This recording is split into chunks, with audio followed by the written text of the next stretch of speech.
Many of you will be familiar with images like this. That's because Google Maps is used by up to 2 billion people every month. The sheer scale of this number makes Google Maps the most popular and one of the most powerful maps of all history. My research begins by looking at images like this and asking, what kind of a world does Google represent? You see, when we take something as complex as the embodied Earth and reduce it to a few lines, colors, and symbols, map makers need to make a lot of choices. They need to choose what to include and what to exclude, what symbols to use and what conventions to employ. They also need to decide, what is the map for? What does it do? Then, who pays for it? Who owns it? And whose interests does it serve? All of these choices are pervaded by value judgments and power relations. Critically analysing maps can tell you a lot about the people who produce and use them. It can reveal how they see the world, culturally and politically, economically and ecologically.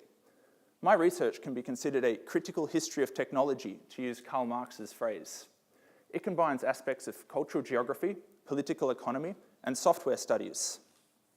From this perspective then, maps are not neutral, objective, or apolitical. Rather, we may look at a map like this and ask, what does it want? As the product of a multinational corporation, Google Maps wants to maximize its profit. This is indeed a legal requirement. Then, considering that Google make 98% of their money from advertising, they want more people to engage with more advertisements and thus to engage in more consumeristic activity.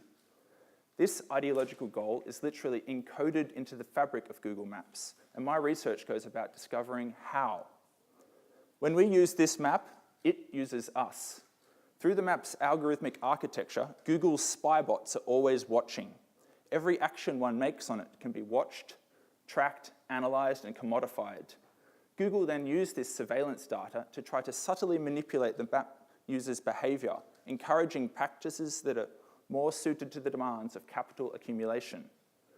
I argue that Google Maps is a machine that projects an ideological vision of the world, a vision that serves to reproduce and augment global capitalism. What's more, this vision has profound impacts.